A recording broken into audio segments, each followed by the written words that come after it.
Diapain dulu dia agak dibawain judulnya Bang Faruk? Bentar. Aku cari. Ini dia. Bentar ya.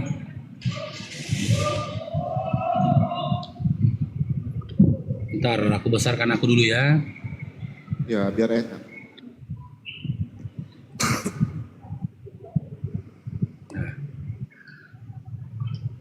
Ya, oke gini. Gak apa-apa, gantian aja. Nanti kalau nunjukkan data dibesarkan. Nah, gini dia. Oke. Ya, jadi hari ini teman-teman ya Bang Faruk kedatangan misi Oki ya dari perwakilan Kristen. Bang Faruk sangat berharap ya naiknya Oki kemari tidak hanya modal nekat teman-teman ya. Kalau hanya dengan modal nekat juga dia kemari. Gak lucu juga kita nanti nonton diskusinya teman-teman ya. Oke, sekarang kita tanyakan kepada Okinya. Kita mau berdiskusi dengan tema yang Bang Faruk bawakan atau Oki sendiri mau membawa tema sendiri. Tetapi jika itu sebuah pertanyaan terhadap Islam, Anda boleh membawa tema sendiri. Tapi ketika itu adalah pertanyaan dari Bang Faruk tidak terlepas dari tema ini. Dan aku berharap ya Adinda Oki menjawab tidak terlepas juga dari tema ini ketika aku yang menyampaikan pertanyaan kepada Adinda. Silakan jika Adinda Oki ingin memulai, silakan. Mau prolog Sebentar, dulu, silakan. Bang Faruk, aku sampaikan dulu ya. Tadi ketika Bang Faruk like sendiri kan aku di bawah. Padahal udah lama di bawah tadi ya. Bang Faruk sempat ngomong, loh Tuhan Yesus itu kan tidak disalibkan. Nah makanya aku tadi ngomong ke KSI, kalau Bang Faruk mau ayo kita bahas tema Isa dan Yesus sekarang. Paling 1 jam aku bisanya gimana. Oke, coba ya. Saya cross check dulu. Kayaknya saya tidak ada ngomong tadi Yesus itu tidak disalibkan. Ada tadi Bang Faruk, makanya aku naik ke atas. Ada. Tidak. Bahkan saya tidak pernah berbicara di setiap live saya Yesus itu tidak dilahirkan. Saya lebih tertarik mengkaji apakah Yesus itu pernah dilahirkan. Yesus itu tidak pernah dilahirkan. Sebentar. Yang saya teman-teman di bawah kalau udah biasa nonton Komal Bang Faruk, saya selalu membawa narasi apakah Yesus itu pernah dilahirkan. Karena saya pribadi nih ya, nggak percaya dia pernah dilahirkan. Bagaimana saya percaya dia disalibkan? Sebentar Bang Faruk. Gini ya, Bang Faruk tadi benar ngomong. Dia itu disalibkan tapi tidak mati. Gak ada saya ngomong dia disalibkan tapi gak mati. Makanya aku naik ke atas tadi. Ya udah sekarang kita. Gak ada, saya gak pernah ngomong Yesus itu disalibkan dan gak meto. Kalau Bang Faruk mau terima tawaran saya, kita bahas Isa dan Yesus gimana? Boleh, silakan. Oke. Siapa duluan? Bang Faruk judulnya buang aja. Nggak usah gini aja udah gini. Ya, berapa menit Bang Faruk? Enak pakai waktu. Berapa menit? Iya, silakan itu Esti sebagai moderator silakan. Berapa menit? Kita 55 menit cukup? 3 gara-gara pajak 3 enggak puas. Iya, 5 menit aja. 5 menit. 5 menit udah 5 menit. Tap layar teman-teman. Lama-lama ya. Lama-lama ngajak ribut baluap ini. Enggak apa-apa teman-teman. Awal kita pakai timer aja dulu teman-teman, enggak apa-apa. Enggak apa-apa, kita pakai timer aja biar enak. Kalau TikTok kan itu timpan-timpan gitu aku enggak suka. Kurang seneng ya kalau timpan-timpan gitu enggak ada poin. Ya, setelah itu nanti kita tentukan. Silakan. Oke. Enggak apa-apa, prolog dulu. Prolog kita enggak usah pakai waktu. Kan Dinda kan datang kemari. Dinda mau prolog dulu silakan. Nanti ya, setelah prolog menit lah dari prolog. Enggak usah, saya enggak usah prolog lagi karena sudah cukup banyak saya prolog dari awal tadi ketika saya awal live kan. Karena ini bukan awal live saya. Langsung aja kita gitu loh. Kalau mau prolog dulu silakan, tapi kalau tanpa prolog langsung kita bikin waktu ke temanya langsung silakan. Siap. Oke, aku prolog sedikit ya teman-teman ya. Buat teman-teman Kristen, Shalom, selamat siang. Tuhan Yesus memberkati kita semua. Buat teman-teman Muslim, selamat siang ya teman-teman ya. Sekali lagi saya sampaikan buat teman-teman Muslim, buat teman-teman Kristen juga, diskusi ya tetap diskusi. Ini ranah diskusi, tidak membuat kita jadi bermusuhan satu dengan yang lainnya. Gitu ya. Oke. Jadi aku tertarik untuk bawa tema Isa dan Yesus di dalam kedua imannya teman-teman ya. Karena apa? Tadi sebenarnya ada sedikit omongan yang aku tangkap kalau dia itu betul disalibkan tetapi tidak mati. Makanya kita mau bahas tema tentang Isa dan Yesus ya. Kalau berbicara tentang Tuhan Yesus di dalam iman kekristenan, karena ini masih opening statement, jadi saya nggak boleh nyenggol kesana kemari dulu. Ayat Alkitab itu jelas menyatakan kalau Tuhan Yesus itu mati disalibkan di dalam Matius 27 ayat 27 sampai dengan 31. Di situ Tuhan Yesus disalibkan. Matius 27 ayat 35 sampai 44 Tuhan Yesus juga disalibkan. Bahkan kalau kita bicara siapa aja saksi yang melihat ketika Tuhan Yesus disalibkan, di dalam Yohanes 20 ayat yang ke-27, Thomas memasukkan jarinya ke dalam perut Tuhan Yesus ketika Tuhan Yesus ditusuk. Dan itu menjadi saksi kalau Tuhan Yesus itu benar-benar disalibkan. Itu berbicara kalau kita mengambil sumber di dalam Alkitab. Nah sekarang kita ambil sumber-sumber di luar Alkitab yang menyatakan kalau Tuhan Yesus itu benar-benar disalibkan. Flavius Josephus, sumber di luar kekristenan, menyatakan kalau Tuhan Yesus itu benar-benar disalibkan. Sumber-sumber Yahudi Rabinik menyatakan Tuhan Yesus itu disalibkan. Mara Barbar Sarapion dari Samosta menyatakan Tuhan Yesus itu disalibkan. Nanti saya tunjukkan kutipan-kutipan mereka. Lucian dari Samosta menyatakan Tuhan Yesus itu disalibkan. Cornelius Tacitus menyatakan Tuhan Yesus itu disalibkan. Nah, datanglah Iman Bang Faruk ini menyatakan di dalam An-Nisa 157 ia tidak disalibkan melainkan diserupakan.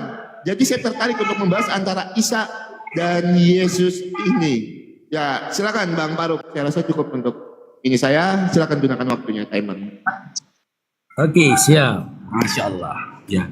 Jadi teman-teman ya, dari kemarin sampai detik ini, saya sendiri tetap Kita berpegang langsung kepada timer gak?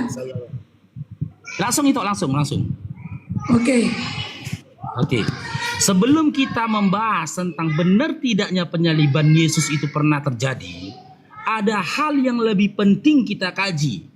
Ya, dan buat teman-teman Kristen sendiri, seluruh pendeta di atas bumi ini, kaji dulu, berikan dulu edukasi kepada teman-teman Kristen yang beriman kepada imannya Kristen.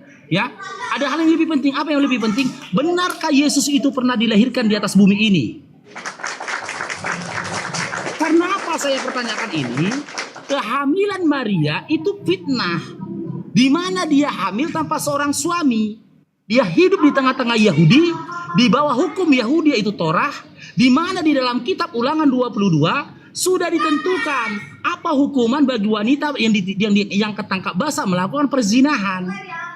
Seorang wanita hamil tanpa seorang suami, maka sudah cukup menjadi bukti pada saat itu dari ahli-ahli Taurat menyatakan dia telah melakukan perzinahan.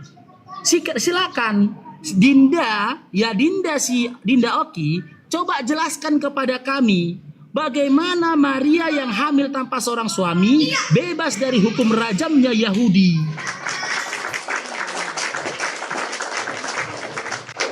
Jika Bible saja tidak bisa memberikan penjelasan kepada kami sebagaimana Al-Quran menjelaskan secara detail bagaimana Maryam bebas dari hukum rajam Yahudi. Ini semua dikisahkan dalam surah Maryam. Dimulai dari ayat 24 Bang Faruk ambil. Ketika Maryam mendapatkan kabar tentang kehamilannya, dia pergi ke tempat yang jauh. Saking jauhnya tempat itu dari kawanan dari Bani Israel pada saat itu, Allah tak menyebutkan di mana tempat itu, tempat melahirnya Maryam pada saat itu. Tujuan dia pergi ke tempat yang jauh supaya dia menghindari hukuman rajam pada saat itu. Karena dia tahu dia tinggal di tengah-tengah Yahudi, di mana pada saat itu hukumannya bagi wanita pezina, ya bagi pelaku zina, dia harus dilempar batu di depan rumah ayahnya sampai meninggoy.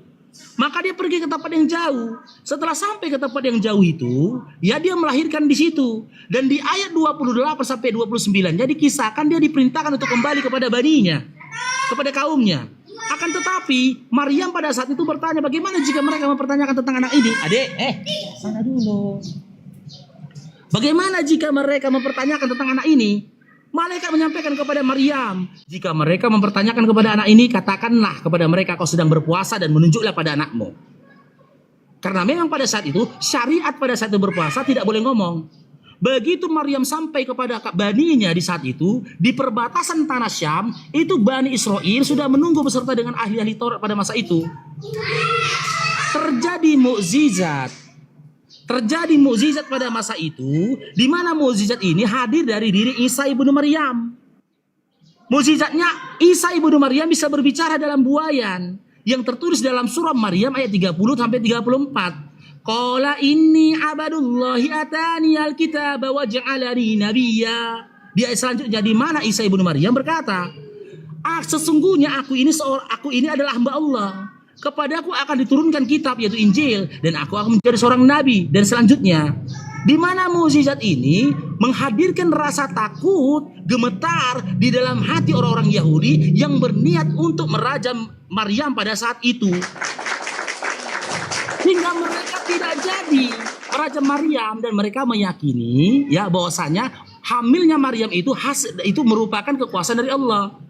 Kenapa begitu? Karena di dalam kisah Israiliyat pernah terjadi hal ini di antara golongan-golongan orang Yahudi yang soleh, yaitu Juraij. Juraij pun pada saat itu pernah difitnah, dia telah melakukan perzinahan kepada seorang pesundil. Hingga ketika dia hendak dirajam, dia sampaikan kepada orang-orang Yahudi pada saat itu, tanyakan kepada anak ini siapa yang telah menzinai ibunya. Anak itu berbicara ketika baru lahir. Dia berbicara di depan orang-orang Yahudi menyelamatkan Juraij. Bahwasanya yang telah berzina kepada ibunya itu adalah seorang penggembala domba yang ada di padang rumput, bukan Juraij. Dan hasil dari kisah itu, karena mukjizat luar biasa, orang-orang pada saat itu hendak membangunkan rumah ibadah bagi Juraij yang terbuat dari emas. Karena sebelumnya rumah ibadahnya Juraij sudah dihancurkan sama mereka. Ketika Maryam bebas dari hukum rajam Yahudi dengan cara dia pergi meninggalkan kaumnya ke tempat yang jauh, lalu terjadi mukjizat atas anaknya. Sekarang jelaskan kepada kami Adinda Oki, bagaimana Maria bebas dari hukum rajam Yahudi sementara dia hamil tanpa seorang suami. Jangan kau katakan dia dinikahi oleh Yusuf, karena tidak ada catatan dari Habis waktu Bang Paro. Silakan lanjut. Habis. Bagus. Keren kali moderatornya ya. Habis waktu kau Paro. Keras sekali moderatornya. Oke. Silakan Kak Hesti dimulai.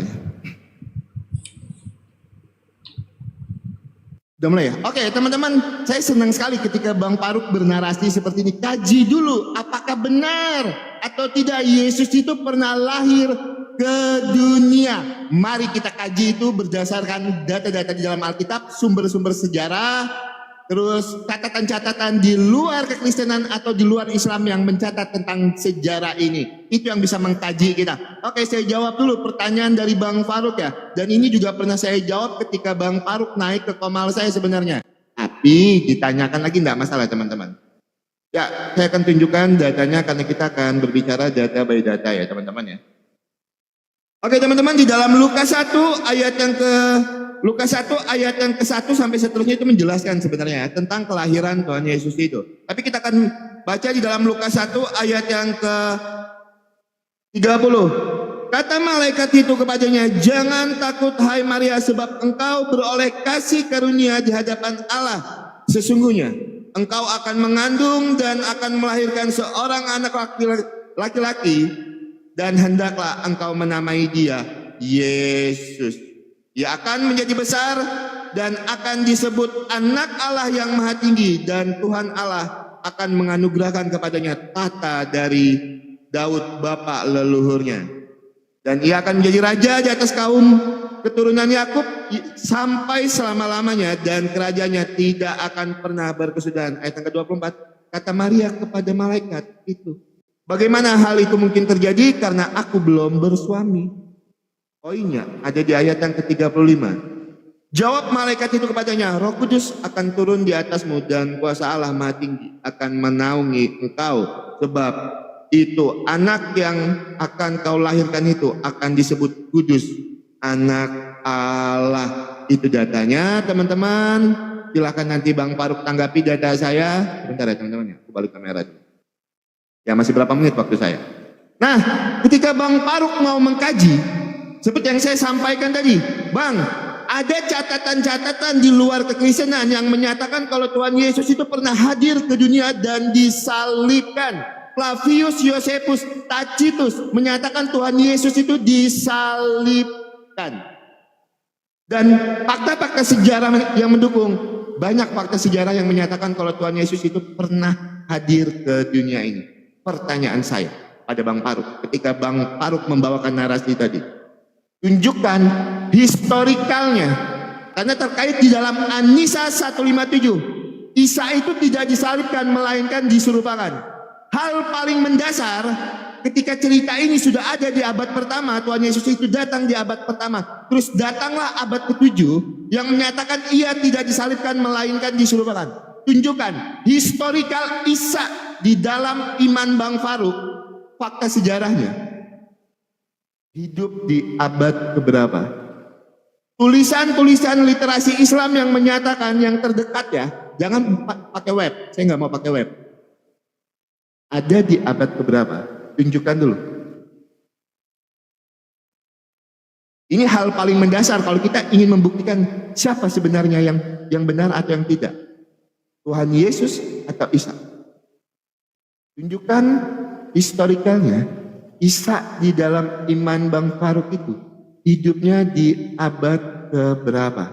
Dan kalau memang dia tidak disalibkan, siapa yang menggantikannya Bang? Saya minta data dan dalilnya. Sama seperti ketika saya menjawab pertanyaan abang, saya tunjukkan di dalam Lukas 1 ayat 30 sampai dengan 34. Kalau bicara kenapa Bunda Maria itu bebas dari hukum rajam, Bang Faruk sudah menjawab, karena dia menikah dengan Yusuf. Tapi Tuhan Yesus itu bukan hasil hubungan biologis antara Yusuf dan Maria, tetapi hasil dari Roh Kudus. Seperti ayat yang saya bacakan tadi di dalam Lukas 1 ayat 34 sampai 35. Pertanyaan saya tolong dijawab. Tunjukkan historikalnya dulu. Kalau Isa itu benar-benar ada dan datang ke dunia ini. Hidupnya di abad keberapa? Di bawah pemerintahan siapa? Ya, karena itu hal paling mendasar. Ketika Bang Faruk membawa narasi, kaji dulu benar atau tidak Yesus ini pernah lahir ke dunia. Ya kaji dulu Isa ini benar atau enggak pernah datang ke dunia. Historikalnya dulu sebutkan. Hidupnya di abad ke berapa? Sisa berapa menit lagi waktu saya teman-teman? Oke, silahkan lanjutkan. Ya makanya terkadang teman-teman saya itu tidak tertarik dengan PKPK. Karena begini modelnya. Ditanya apa jawabnya apa. Ya Allah ya Allah. Makanya Oki ini dia sudah berapa lama ikuti lintas agama, mungkin dia sampai detik ini belum pernah juga baca Bible sampai selesai. Dan dia pun tidak memahami teknik diskusi lintas agama, ya. Derajat kitab suci itu di atas segalanya Dinda. Maka dikatakan kitab suci. Kalau saat ini kau menendang buku sejarah, kau injak buku sejarah, maka negeri ini tidak akan mempidana dirimu. Tapi jika kau menendang buku kitab suci dari agama orang, ya, kau robek kitab suci orang, ya, maka kau akan kena pidana. Ketika Al-Quran saja sudah menjelaskan dan menceritakan tentang proses kelahiran Isa, Ibnu Maryam, tak butuh lagi kami untuk membenarkan itu. Buku-buku sejarah yang ditulis oleh manusia dan hasil pemikiran dari manusia, Dinda. Kitab suci itu derajatnya lebih tinggi dari cerita-cerita dongeng yang dibuat oleh para ahli sejarah. Jangan kau jadikan kitab-kitab sejarah, buku-buku sejarah lebih tinggi derajatnya daripada Bibelmu. Quran kami sudah menjelaskan tentang proses kelahiran dia, bagaimana dia bisa lahir. Sementara kamu Dinda, sedikit pun tidak menyentuh pertanyaanku. Bagaimana Maria yang hamil tanpa seorang suami bebas dari hukum rajam Yahudi. Malah kau bawa kisah di dalam Lukas 1 nomor 30 sampai seterusnya.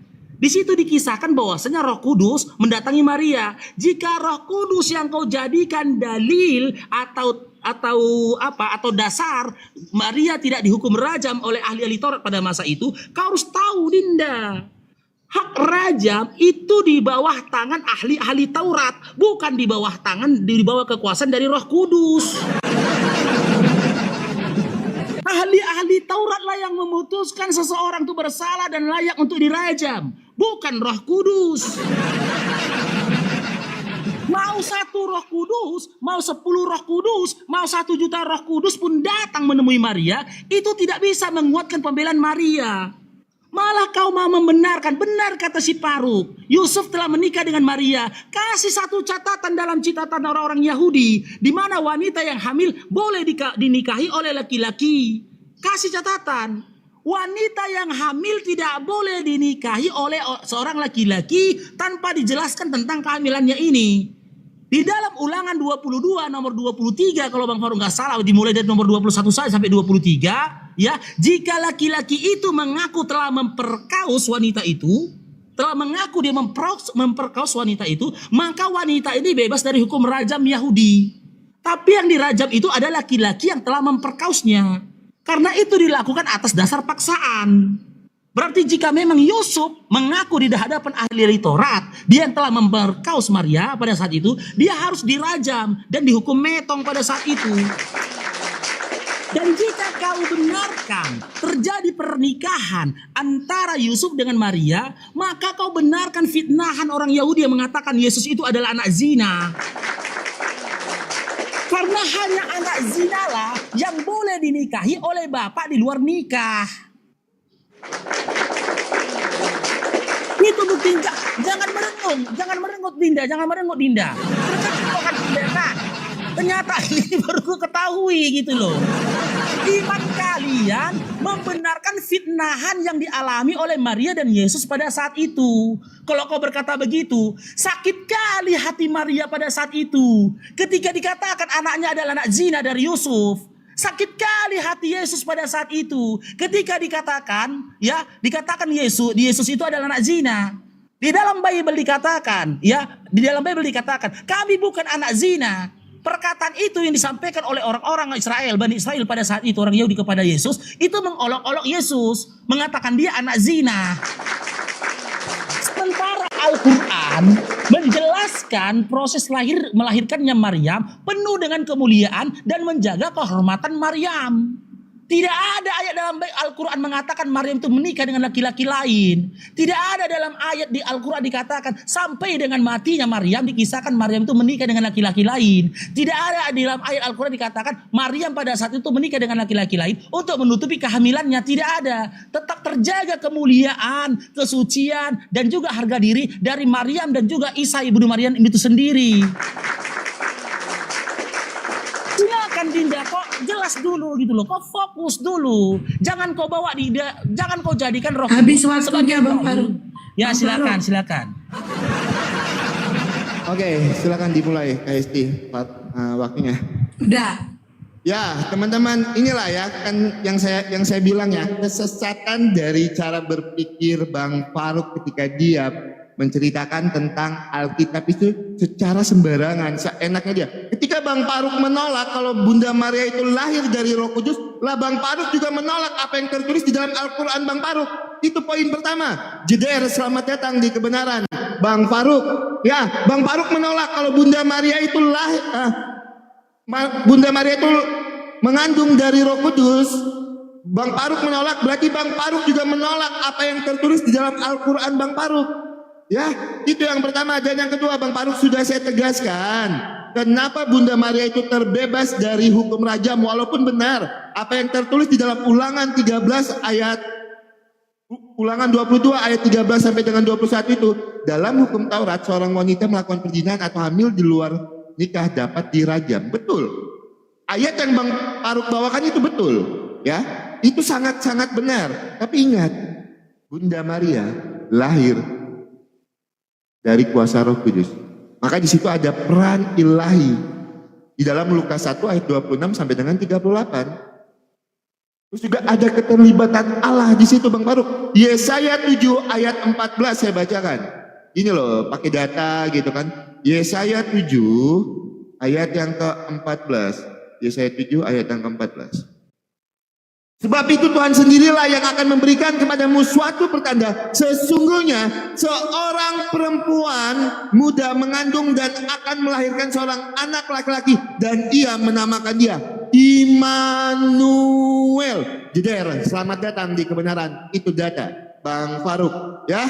Bang Faruk ini tadi bilang, kok kitab suci itu derajatnya lebih rendah dari buku-buku sejarah. Loh, saya tadi memberikan hal yang ringan dengan Bang Faruk. Gunakan literasi Islam yang mendukung untuk menyatakan Isa ini historikalnya hidup di abad keberapa. Tapi Bang Faruk tidak mau pakai literasi Islam. Oke, saya minta data dan dalilnya di dalam Al-Quran ataupun hadis. Isa di dalam iman Bang Faruk, historikalnya hidupnya di abad keberapa. Pernah datang nggak ke dunia ini? Pernah hadir nggak? Catatannya mana? Karena apa? Kalau Bang Faruk tanya Alkitab, Tuhan Yesus itu pernah hadir gak ke dunia ini? Pernah. Alkitab menyatakan itu. Bahkan tulisan-tulisan di luar kekristenan menyatakan Tuhan Yesus itu datang ke dunia. Pertanyaan saya, Isa di dalam iman Bang Faruk ini ada atau tidak? Tunjukkan saya historikalnya. Hidupnya di abad keberapa? Itu dulu. Hidupnya di abad keberapa? Bang Faruk tidak mau pakai literasi Islam, tidak masalah. Padahal saya berikan keringanan menggunakan literasi Islam. Sekarang saya minta dari Al-Quran ataupun hadis. Historikalnya Isa ini hidupnya di abad keberapa? Karena apa? Cerita tentang Bunda Maria dan Tuhan Yesus itu ada di abad pertama. Nah, ini datang abad ke-7 menceritakan tentang Isa yang berbeda. Maka kita harus samakan dulu hal paling mendasarnya. Pernah lahir nggak sih Isa ini? Pernah datang nggak sih Isa ini? Melalui apa? Historikalnya Bang Faruk. Saya sudah jawab pertanyaan Bang Faruk pakai data dan dalil seperti yang saya bacakan tadi Yesaya. Bang Faruk jawab dong pakai data, gunakan hadis dan Al-Quran. Ya Bang Faruk ya. Enak itu diskusi pakai data. Tunjukkan Bang Faruk kalau Isa Bang Faruk ini benar-benar pernah hadir ke dunia ini. Mana datanya? Historikalnya. Jangan-jangan tidak pernah datang karena tidak pernah ada catatan sejarah yang mencatat itu. Bahkan saya berani tantang Bang Faruk, tunjukkan di dalam hadis ataupun Al-Quran yang menceritakan historikal Isa itu hidupnya di abad keberapa? Pasti nggak ada. Coba dari mana kita tahu kebenarannya? Kalau itu tidak diceritakan, hidupnya di abad keberapa, terus tidak ada sejarawan yang menceritakan tentang itu, seperti apa kita tahu kebenarannya Bang Faruk? Makanya Alkitab menceritakan kebenaran, dikonfirmasi lagi, dibenarkan lagi oleh catatan-catatan di luar Alkitab yang menuliskan kalau Yesus itu pernah hadir ke dunia ini. Tacitus Josephus Flavius mencatat tentang Tuhan Yesus pernah datang ke dunia ini. Pertanyaan saya, jangan sampai saya ulang-ulang terus pertanyaan saya. Tolong dijawab kandaku yang terhormat. Historikalnya, Isa di dalam iman Bang Faruk itu hidupnya Habis di waktunya. abad keberapa? Silakan. Terima kasih. Ya, Silakan Bang Faruk. teman-teman bisa menyaksikan sendiri Sebentar ya. Bang Faruk, maaf ya. Jangan dimulai dulu. Mungkin moderator kalau udah 1 menit terakhir diingatkan ya. Karena nggak kelihatan itu waktunya aku. Oke. Ya, oke, lanjut. Oke, jadi teman-teman bisa menyaksikan ya, nggak nyambungnya. Oke, ini ketika berdiskusi, dia meminta sesuatu yang memang tidak dikisahkan di dalam Al-Quran. Karena Al-Quran kami itu bukan buku sejarah seperti Bibel. Ya kan, bukan karangan manusia. Pada mulanya, di waktu itu, di musim semi, di musim panas, di musim dingin gitu. Tapi Al-Quran kami sudah menjelaskan bagaimana Isa ibnu Maryam itu bebas dari hukum rajam Yahudi. Kenapa itu dikisahkan dalam surah Maryam ayat 24 sampai 34? Karena orang-orang pada masa itu akan bertanya, bagaimana nih Maryam yang hidup di tengah-tengah Yahudi bebas dari hukum rajam Yahudi sementara dia hamil tanpa seorang suami?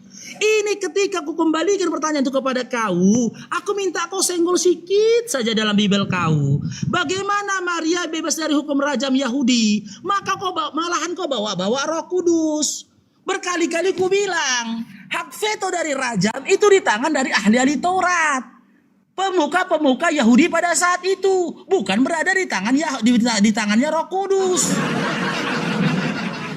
Kalaulah memang kau membawa dalil Roh Kudusmu itu sebagai pembela dari Maria yang hamil tanpa seorang suami, seharusnya Roh Kudus itu mendatangi ahli-ahli Taurat, bukan mendatangi Maria. Bahkan bukan mendatangi Yusuf yang tertulis dalam Matius 1 nomor 19.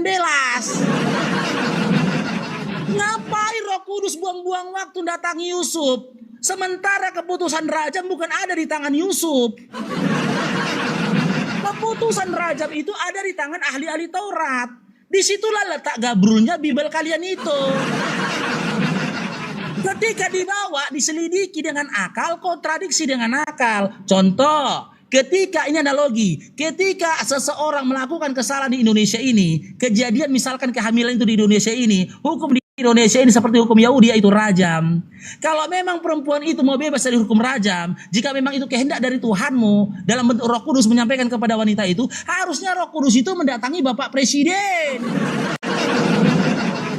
bukan mendatangi Kepling. Ngapain pula Roh Kudus datangin Kepling ataupun datangin RW, ngapain? Sementara yang jadi hakim adalah presiden. Dia yang menentukan layak atau tidak orang ini dihukum rajam. Malah datang sama Kepling. Mau sampai koyak pun mulut Kepling itu mengatakan, Roh Kudus datang kepadaku tadi malam, mengatakan bahwasanya wanita ini hamil dari Roh Kudus. Nggak percaya Bapak Presiden. Nggak percaya. Harusnya yang diyakini itu adalah ahli-ahli Taurat. Begitulah luar biasanya Al-Quran ini memang benar-benar datangnya dari Allah. Ketika dia menyampaikan yang diserang dulu, yang diserang oleh Allah, yang diserang oleh kisah dalam Al-Quran itu adalah ahli-ahli Taurat pada masa itu. Kenapa? Karena kisah Isa ibnu Maryam bisa berbicara dalam buayan, itu kisah itu pernah terjadi di antara golongan orang-orang soleh dari ahli-ahli Taurat, dari orang-orang Yahudi. Yang tertulis kisah itu dalam kitab Israiliyatnya Yahudi. Itu kisah itu terjadi pada diri Juraij yang dia difitnah pada saat itu oleh orang-orang Yahudi, dan juga wanita pezina itu telah melakukan hubungan zinai kepada wanita pesundil. Tolong lo adikku. Waktu 1 menit lagi ya. Iya, tolonglah adikku, ya. Adik Oki ya. Kalau kau nggak sanggup lagi, ya kan? Coba kau telepon pendeta. Kau telepon ahli-ahli Bibel, atau kau kuliti dulu sampul-sampul Bibel itu. Mana tahu di dalam sampul-sampul itu ada tulisannya, penjelasannya. Karena memang dulu waktu aku baca Bibel, sampulnya yang gak aku bela, memang gak aku bela sampulnya. Karena aku yakin di dalam sampul-sampul Bibel itu gak ada lagi tulisan. Mana tahu aku salah ya. Di dalam sampul itu ada tulisannya. Mana tahu. Karena kau sudah membenarkan dalam kitab Ulangan 22, Maria harusnya dihukum rajam, lempar batu sampai mati. Jika dia dilempar batu sampai meninggal, Yesus baru sempat lahir. Ngapain tuh berceritakan Yesus punya mukjizat, Yesus mati di kayu salib, sementara Bibelmu tak mampu menjelaskan bagaimana ibunya Yesus bebas dari hukum rajam Yahudi. Jadi jika memang benar Maria pada saat itu hamil, maka harusnya Maria sudah dirajam, dilempar batu sampai meninggal. Jika dia dilempar batu sampai meninggal, maka Yesus tidak pernah lahir, Dinda. Bang Farouk, waktunya habis. Lanjut. Ya, lanjut Bang Farouk digaskan ya teman-teman ya. Oke, ya teman-teman, berulang kali Bang Farouk ini tidak menerima kalau Bunda Maria itu lahir dari Roh Kudus. Ini loh Bang Farouk, tunjukkan data dari tadi, jangan asumsi liar ya Bang Farouk ya. Tunjukkan data. Kalau Bang Farouk menolak Bunda Maria itu lahir dari Roh Kudus, Bang Farouk sedang menolak Ali Imran yang ke 45 ini yang menyatakan, ingatlah ketika malaikat Jibril berkata, wahai Maryam, sesungguhnya Allah telah menyampaikan kabar gembira kepadamu tentang kelahiran anak yang diciptakan dengan kalimat darinya, namanya Isa Al-Masih putra Maryam, seorang terkemuka di dunia dan di akhirat, serta termasuk orang-orang yang didekatkan kepada Allah. Nah, Bang Farouk dari tadi tidak menerima kalau Bunda Maria itu lahir dari Roh Kudus. Bahkan saya bawakan di dalam kitab Yesaya, saya tunjukkan datanya yang valid di dalam kitab kami. Itu Bang Farouk sedang menolak apa yang tertulis di dalam Al-Quran. Wah, bahaya Bang Farouk ini ya, bahaya. Itu padahal jelas-jelas di dalam Ali Imran 45 itu menyatakan demikian Bang Farouk. Terus berkali-kali saya jelaskan Bang Farouk, betul di dalam ulangan itu Bang Farouk. Ulangan 22 ayat 13 sampai 21. Wanita yang mengandung di luar pernikahan itu dihukum rajam. Betul itu Bang Farouk. Tidak ada yang menyalahkan untuk narasi itu Bang Farouk. Betul. Tetapi ingat, Bunda Maria itu lahir dari kuasa Roh Kudus seperti data yang saya sampaikan. Di dalam Lukas 1 ayat 26 sampai dengan 38. Bang Farouk, itu data yang saya bacakan Pak panjang tadi dengan Bang Farouk. Nah, kenapa Bunda Maria itu terbebas dari hukum rajam? Itu ada keterlibatan ilahi juga di situ. Di dalam Yesaya 7 ayat yang ke-14. Terus di dalam Lukas 1 ayat 30 sampai dengan 33. Itu data. Yang menyebabkan Bunda Maria itu terbebas dari hukum rajam. Karena Bunda Maria itu lahir bukan melalui hubungan biologis, tetapi lahir dari Bunda Maria itu mengandung dari Roh Kudus, Bang Faruk. Ya, jadi itu data Bang Faruk untuk menjangka apa yang menjadi narasi Bang Faruk. Nah, kita fokus. Ini kebiasaannya teman-temannya. Kalau ditanya tentang Al-Qur'annya, selalu bilang, Al-Quran itu bukan kitab sejarah. Langsung ngelesnya ke situ. Al-Quran itu bukan kitab sejarah. Makanya saya gunakan, saya minta melalui hadis dan literasi Islam yang mendukung Isa itu hidupnya di abad keberapa. Giliran literasi Islam saya minta dibilangnya apa? Masa lebih percaya sama literasi dibandingkan kitab suci? Bang Faruk, Isa di dalam iman Bang Faruk ini tidak Bang Faruk senggol sama sekali. Sedikit pun tidak Bang Faruk senggol. Hidupnya di abad keberapa? Cerita dari mana ini Isa? Seperti yang saya sampaikan, Alkitab itu ada di abad pertama, cerita tentang kedatangan Tuhan Yesus. Lahir, datang di abad ke-7, menceritakan Isa itu tidak disalibkan, melainkan diserupakan. Tunggu dulu, buktikan dulu historikalnya. Mampu atau tidak? Kalau tidak mampu, biar saya bantu untuk menunjukkannya. Karena ada di dalam tafsir Bang Faruk. Jawab Bang Faruk, historikalnya Isa di dalam iman Bang Faruk itu hidupnya di abad keberapa? Saya sudah jawab apa yang menjadi pertanyaan Bang Faruk. Tapi Bang Faruk tidak menyenggol sedikit pun yang menjadi pertanyaan saya. Bahkan di debater-debater lain tidak pernah mau menjawab ini. Historikalnya adanya di abad keberapa? Ayolah pakai data Bang Faruk. Dari tadi saya bacakan data, bahkan saya bacakan ukuran Bang Faruk sendiri. Tunjukkanlah datanya. Waktu 1 menit lagi ya, oke. Oke, siap. Isa itu hidupnya di abad keberapa Bang Faruk? Historikal itu hal paling mendasar. Kalau Bang Faruk ingin menyatakan Alkitab ini salah, apakah cerita Isa ini benar-benar ada? Itu hal paling mendasar Bang Faruk. Seperti yang Bang Faruk bawakan, hal paling mendasar itu apakah Tuhan Yesus ini pernah datang ke dunia atau tidak? Saya buktikan itu. Sekarang Bang Faruk jawab. Isa itu hidupnya di abad keberapa? Karena ada waktu 18 menit lagi. 18 menit lagi nih, akan dari awal saya udah ngomong 1 jam ya teman-temannya. Karena saya harus keluar habis ini untuk persiapan saya berangkat besok. Silakan Bang Faruk. Bang Faruk sampaikan Isa itu hidupnya di abad keberapa? Tolong data dan dalilnya. Bang Faruk ya, saya tidak akan lari ke sana kemari. Karena saya sudah menjelaskan apa yang Bang Faruk tanyakan terhadap saya. Saya rasa cukup, Bunda Esti langsung dilempar ke Bang Faruk aja. Waktu memang sudah habis. Oke, lanjut. Oke, mempersingkat waktu ya. Jadi gini ya, adik Oki ya. Modal atau dasar dari diskusi itu adalah kejujuran.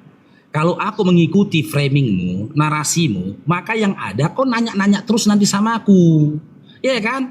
Bertanya aja kau nanti sepanjang ini. Setelah nanti ku jawab itu, data memang di dalam Al-Quran tidak dikatakan di abad berapa Isa ibnu Maryam itu dilahir, Isa ibnu Maryam itu lahir, tidak ada. Karena apa? Karena tidak ada korelasinya itu dengan iman Islam, nggak ada. Poinnya Quran membuktikan, karena poin di situ bukan tentang kapan dia lahir, bukan tentang di mana tempat dia lahir. Poin yang terpenting yang bisa membungkam mulut dari para Yahudi, bagaimana Maryam bisa melahirkan dan bebas dari hukum rajam Yahudi, itu poinnya. Karena Al-Quran itu bukan omon-omon menceritakan hal yang tak penting, sampai pesundil pun diceritakan. Sampai tentang perempuan bersundil dibebaskan pun diceritakan. Cerita tentang kotoran manusia yang sudah kering dibakar pun diceritakan. Ngapain? Cerita tentang orang mandi-mandi di sungai pun diceritakan. Sampai cerita orang ngintip orang mandi pun diceritakan. Ngapain? Quran gak kayak gitu. Apa korelasinya bagi imanmu diceritakan orang ngintip, laki-laki ngintip orang mandi? Apa jadi korelasinya? Nggak ada manfaatnya itu. Tapi Quran itu benar dalam surah Al-Maidah 48. Dia adalah hakim dari kitab-kitab terdahulu. Hakimnya dia dari kitab-kitab terdahulu. Ketika dia menyampaikan informasi itu adalah informasi yang vital. Vitalnya dari kisah Maryam ini, bagaimana dia bebas dari hukum rajam Yahudi. Itu vitalnya. Segini tebalnya Bibelmu. Yang diceritakan tentang apa? Tentang pesundil masuk surga. Berantem di surga melawan naga. Hah? Marilah kita memuaskan birihi karena suamiku tidak di rumah. Ngapain? Itu ngapain diceritakan? Ketika waktu menceritakan tentang waktu penyaliban pun kira-kira pukul 2:30 sore. Kira-kira jam 2 siang, jam 12 siang. Ngapain? Ayo Dinda, kau jujurlah. Ya, hak veto dari keputusan Rajam itu berada di tangan ahli-ahli Taurat. Sebelum kita melangkah tentang kapan Isa itu lahir, kapan Yesus itu lahir, buktikan dulu dia bebas dari hukum Rajam Yahudi Maria tadi. Karena hukum Rajam itu berada di tangannya ahli Taurat. Dia yang memutuskan, nggak pengaruh. Mau 1 Roh Kudus, mau 1.000.000 Roh Kudus, mau 1 miliar Roh Kudus pun mendatangi Maria dan Yusuf, itu tidak akan bisa merubah keputusan ahli Taurat untuk merajam Maria pada saat itu. Jika memang dia bebas dari hukum rajam, ya, berita yang paling terima oleh akal, coba kau sebutkan dalam Biblemu, adakah dikisahkan Roh Kudus itu mendatangi ahli-ahli Taurat? Adakah? Nggak ada. Udah ku baca Bible sampai habis, kulitnya aja yang belum ku belah itu, nggak ada tulisannya. Tidak ada datanya Roh Kudus mendatangi ahli Taurat. Ya, yang lebih penting tuh Roh Kudus itu mendatangi ahli Taurat. Kalau memang dengan perkataan atau dengan Roh Kudus dibebaskannya Maryam dari hukum rajam Yahudi Maria, ngapain mendatangi Maria? Ngapain mendatangi Yusuf? Yusuf pula lagi didatangin, ngapain? Gak ada kerjaan gitu Roh Kudus itu, gak ada kerjaan. Nyanyi aja. Ingat Dinda ya, berikan satu Waktu ayat dalam 1 Bible, menit aku ikuti lagi. narasimu, ya, aku ikuti pembelaanmu. Jika memang dengan Roh Kudus dia bebas dari hukum rajam Yahudi, kasih satu ayat dalam Bible Dinda, dari kitab Matius sampai dengan Wahyu, di mana dikisahkan Roh Kudus mendatangi ahli-ahli Taurat. Kalau dari Kejadian sampai Wahyu Dinda, ku jamin gak ada. Tapi kalau dari kulit Bible kau belah, di dalamnya mana tahu tulisan ada, coba kau belah dulu kulit Bible. Gimana tahu di situ ada? Karena dulu waktu aku baca Bible, kulit atau 30 sampul detik Bible yang belum lagi. kubelah itu. Sampul Bible yang belum kubelah. Itulah mungkin silapnya aku. Mana tahu di dalam sampul itu ada tulisan lagi kan? Ya kan ada tempat lain kan? Coba Dinda, jika itu tidak kebuktikan, maka jangan paksakan aku untuk percaya Yesus pernah dilahirkan di atas bumi ini. Jadi jangan kau mencoba-coba untuk mensamakan atau membedakan antara tokoh yang memang nyata pernah dilahirkan dengan tokoh fiktif, yaitu Yesus. Tokohnya fiktif, kisahnya mencuri dari kisahnya Waktu Isa habis. ibnu Maryam. Lanjut. Cair bro, cair bro. Oke. Teman-teman, ya siap, dimulai aja Kak. Ya, Bang Faruk tadi bilang kisahnya mencuri dari Ibnu Maryam. Oke, kita gunakan logika kita. Benar, logika kita ya. Apakah mungkin yang datang duluan, cerita yang datang duluan itu mencuri yang datang belakangan? Oh Tuhan Yesus. Logikanya lo nggak nyambung. Apakah mungkin misalnya abang saya itu mencuri cerita saya? Duluan abang saya kok lahir dibandingkan saya? Gunakan analogi kita, gunakan akal kita ya. Teman-teman, ayo kita gunakan akal kita. Makanya saya butuh validasinya. Cerita di dalam Al-Quran itu sumbernya dari mana Bang Faruk? Kalau tidak diambil dari cerita yang ada di abad pertama, Bang Faruk gunakanlah itu analogi mendasar, itu logika mendasar. Jangan gunakan logikal falasi di sini, ya. Apakah mungkin yang datang duluan mengambil yang datang di abad ke-7, teman-teman? Tidak mungkin. Loh, sedangkan di Al-Quran Bang Faruk sendiri menyatakan wajib mengimani Injil-Injil terdahulu, kitab-kitab terdahulu. Lah ini kok dibilang mencuri? Bang Faruk langgar lagi apa yang tertulis di dalam Al-Quran. Makanya narasi itu harus ada sumber dan data. Ya teman-teman ya, harus ada sumber dan datanya. Bang Faruk tadi bilang ya, saya tidak akan menjawab lagi betul teman-teman. Karena tidak disenggol sama sekali apa yang menjadi pertanyaan saya.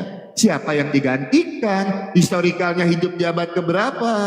Tidak disenggol lagi teman-teman. Sedangkan saya dari tadi berkutat menjawab pertanyaan Bang Faruk terus. Bang Faruk bertanya, terus framing. Kalau saya jawab, nanti kamu akan framing. Framing saya di mana? Apakah salah ketika saya bertanya? Ada di dalam An-Nisa 157, Isa tidak disalibkan melainkan diserupakan. Saya mau tahu hidupnya di abad keberapa? Apakah itu sebuah framing? Nggak ada framing di situ. Itu pertanyaan yang mendasar. Kita harus cross check. Terus Bang Faruk tadi bilang ya, Al-Quran tidak menceritakan Isa itu lahir di abad keberapa. Ya udah, mulai hari ini jangan samakan lagi Isa di dalam iman Bang Faruk dengan Tuhan Yesus kami yang hadir di abad pertama. Karena apa? Fakta sejarah kami ada. Alkitab menjelaskan itu. Tetapi di dalam Al-Quran atau hadis Bang Faruk tidak menjelaskan Isa itu hidupnya di abad keberapa. Tidak ada historical yang jelas menyatakan Isa itu pernah datang ke dunia ini atau tidak. Tidak ada historinya. Bang Faruk tidak menyebutkan, tapi gak apa-apa, saya bantu Bang Faruk ya. Saya bantu Bang Faruk sedikit untuk menjawab pertanyaan Bang Faruk ya. Sebentar ya teman-teman ya. Saya bantu Bang Faruk sedikit. Saya bukakan dulu datanya. Sebentar. Mohon izin ya teman-teman ya, sebentar ya. Masih berapa menit ya waktu saya? Oke. Di dalam 1 menit 48 detik. Oke, Quran 19 ayat yang ke-16. Ini mungkin dari sini Bang Faruk nanti bisa menjawab pertanyaan saya ya. Digunakan Al-Quran Bang Faruk ini. Bukan berarti saya menyamakan ya, tidak ya. Tapi Bang Faruk tidak mau jujur ketika berdiskusi. Di dalam surat Maryam ayat yang ke-16. Surat Maryam ayat yang ke-16. Ini yang paling mendasar dulu. Belum saya tunjukkan yang lainnya Bang Faruk. Di dalam tafsir Bang Faruk ya. Ceritakanlah dalam kurung Nabi Muhammad kisah Maryam di dalam kitab Al-Quran, yaitu ketika dia mengasingkan diri dari keluarganya ke suatu tempat di sebelah timur Baitul Maqdis. Itu di sebelah timur Baitul Maqdis Bang Faruk. Bang Faruk tadi bilang tidak diceritakan. Waktu 1 menit lagi. Itu ada diceritakan di sebelah timur Baitul Maqdis. Ya, Bang Faruk, saya tidak menjawab dulu ya apa yang menjadi pertanyaan Bang Faruk. Karena apa? Bang Faruk tidak mau menjawab pertanyaan saya. Tunjukkan. Saya tidak minta di dalam Al-Quran loh. Yang saya minta hadis literasi Islam. Hidupnya di abad keberapa? Kalau tidak bisa ditunjukkan, mohon maaf. Cerita ini tidak valid untuk saya. Karena apa? Tidak ditunjukkan sama sekali historikalnya. Isa itu hidupnya di abad keberapa? Jadi jangan sama-samakan antara Isa dan Yesus setelah ini.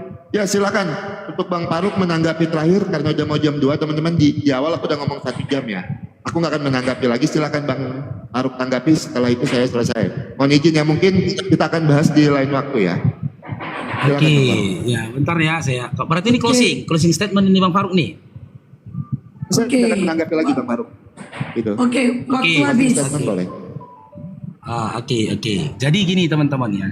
Sebegitu sederhananya, sebegitu sedikitnya, tapi yang penting, ya berisi dan padat disampaikan oleh Allah tentang Isa ibnu Maryam. Ya, karena yang poin penting di situ adalah bagaimana Maryam bebas dari hukum rajam Yahudi. Sedikit begitu informasi pun yang disampaikan dalam Al-Quran tentang Isa, itu pun kalian tuhankan dia. Ada aja orang yang gak berakal nuhankan dia. Walaupun dia sudah berteriak, Kola ini abadullah, Kola ini abadullah, aku ini hamba Allah, aku ini hamba Allah. Datang Oten, dia Tuhan, Oten, gak peduli dia, gak peduli.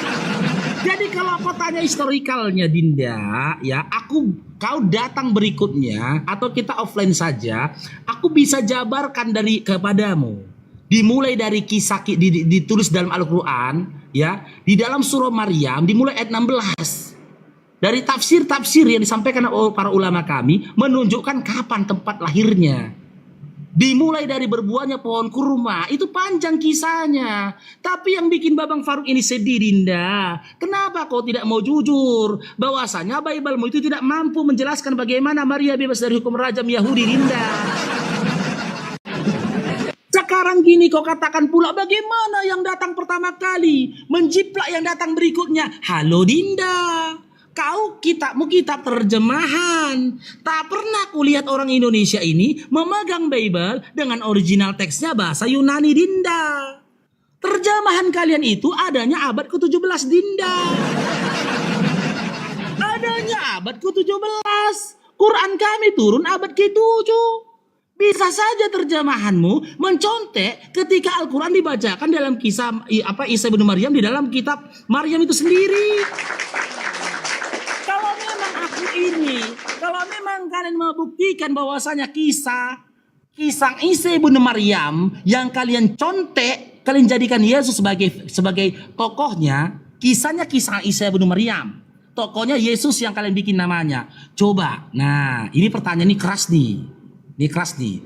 Sebutkan satu saja manuskrip tertua dari Bible dalam original teksnya di dalam Kodeks Sinaiticus yang menuliskan kitab Matius 1, Lukas 1 dan juga Lukas 2, Matius 2. Di mana? Mana? Tunjukkan dari Kodeks Sinaiticus. Ya, Kodeks Sinaiticus potongan-potongan manuskrip Matius 1, Matius 2, Lukas 1, Lukas 2 yang menceritakan tentang kelahirannya Yesus di situ. Mana? Ada? Enggak ada, Dinda. Manuskripnya enggak ada, tiba-tiba abad 17 muncul ceritanya, Dinda. Sementara Quran kami dari 1500 tahun yang lalu tidak berubah original teksnya, Dinda. Dan kami sudah terbiasa menyimpan Quran di rumah kami, adanya mushaf Quran di rumah kami dalam bentuk original teks dan juga terjemahan, Dinda. Kau harus terima kenyataan. Bible yang kau pegang itu adanya abad ke-17, Dinda. Telan kenyataan pahit itu. Ya, sementara aku sendiri dari cendekiawan Kristen, ketika aku belajar dulu, kubuka itu tuh cendekiawan Kristen, pendeta-pendeta hebat Kristen, nggak pernah mau menunjukkan manuskrip tertua dari kitab Matius 1, Matius 2, Lukas 1, Lukas 2 ketika bercerita tentang kelahirannya Yesus. Waktu 1 menit Bahkan lagi. lebih aneh. Waktu 1 menit lagi. Oh, 1 menit lagi. Bahkan ada kisah yang aneh, Dinda. Kalau kita belajar dari sanad informasi. Dalam Matius 1 nomor 18 dikisahkan. Dalam Matius 1 nomor 18 dikisahkan. Gabriel mendatangi Maria. Dikatakan Maria itu hamil dari Roh Kudus. Lukas 1 nomor 31 dikisahkan. Gabriel mendatangi Maria dan berkata, engkau akan melahirkan seorang anak laki-laki. Hendaklah kau namakan dia Yesus. Yang jadi pertanyaan, ketika kisah Maria bertemu dengan malaikat, di mana Matius waktu itu, Dinda? Kok tahu-tahu pula dia menulis Bible? Di mana Matius? Di mana Lukas ketika malaikat mendatangi Maria? Di mana Lukas? Di mana Lukas? Harusnya kau cari tahu apakah mereka ada di kamarnya Maria juga? Elok pula dia menulis. Tahu dari mana Matius dan Lukas kisah itu? Elok pula dia menulis. Waktu habis. Iya, Bang Faruk. Oke, nggak apa-apa ya. Siap, Tegang siap. dia Terima udah kasih. teman-teman. Terima kasih untuk diskusinya ya. Ini udah Sebentar. nekat, dia naik ke atas udah nekat. Oke, sebentar. Oke.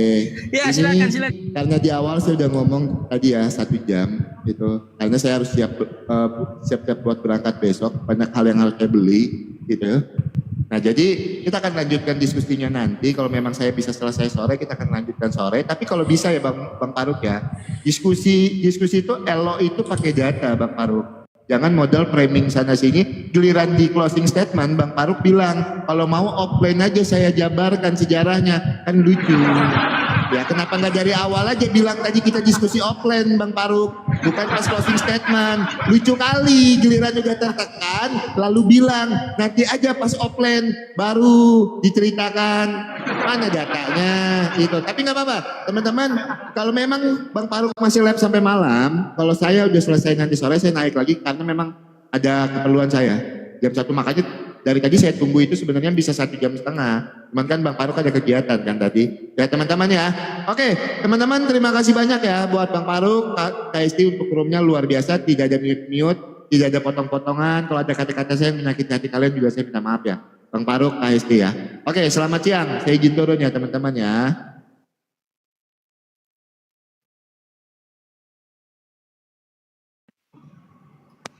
Jadi memang begitulah berdiskusi teman-teman. Ketika lawan diskusi kita tidak mau jujur ya dengan pertanyaan kita di awal, kita jangan mau menanggapi. Jangan ditanggapi pertanyaan dia yang kedua. Jangan. Kita kejar dia terus. Nanti ujung-ujungnya kita yang dikejar. Padahal dia nggak punya data, kita yang dikejar. Jangan. Saya bukan sehari 2 hari diskusi.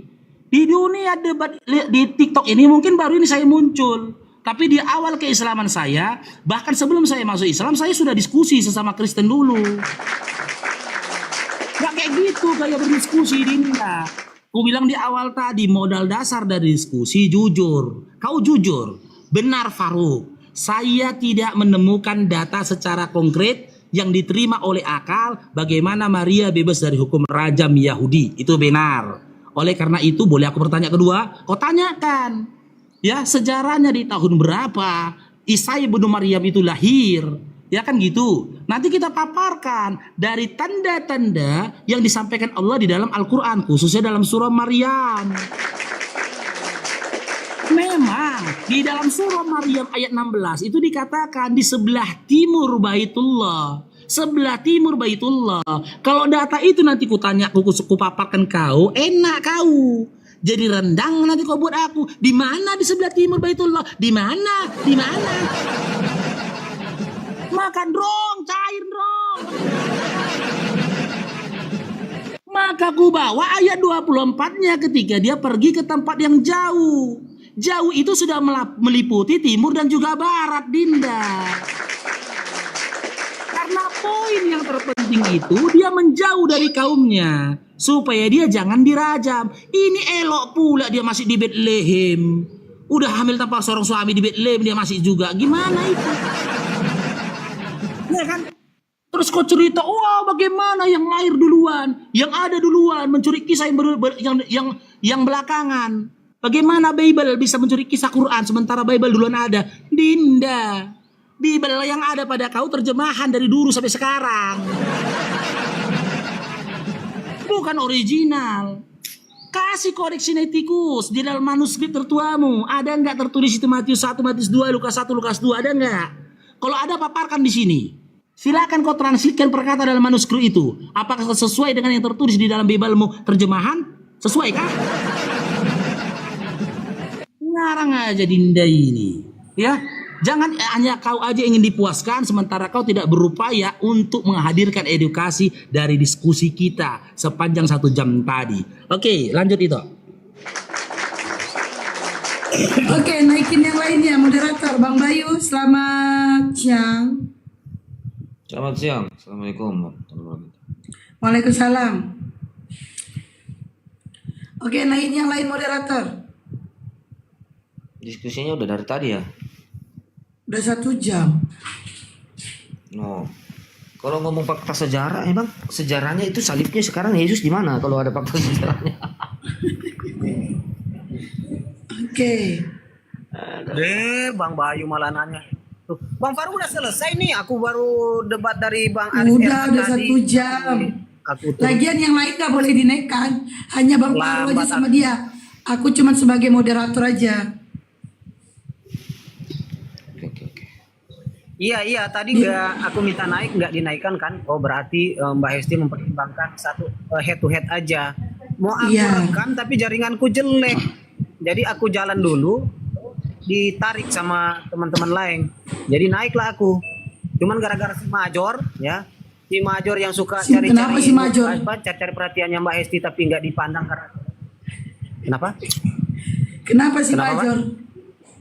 Kenapa si Iya. Major?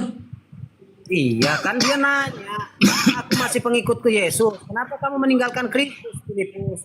Kenapa kamu meninggalkan Yesus? Aku bilang aku tidak meninggalkan Yesus sampai detik ini walau sejengkal. Oh, berarti kau percaya Yesus itu tidak mati? Oh tidak dong. Loh, dari mana?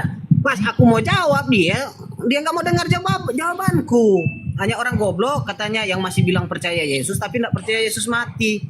Loh, padahal aku mau jawab di mana di Ibrani 5 ayat 7. Ya, Ibrani 5 nomor 7 titik bertindih 7 ini, selama Yesus hidup di dunia ia memohon pertolongan dari Dia yang dapat menyelamatkannya dari kematian. Nih, coba lihat nih. selama hidup di dunia nih. Baca tuh, ku baca lagi. Selama hidup di dunia. Berarti selama hidup nih, dia nggak pernah mati nih. Ia memohon pertolongan dari dia huruf besar berarti Allah, yang dapat menyelamatkannya dari kematian. Berarti menyelamatkannya dari kematian. Berarti kematian tidak akan pernah menyentuhnya. Ia berdoa kepada Allah dengan ratapan dan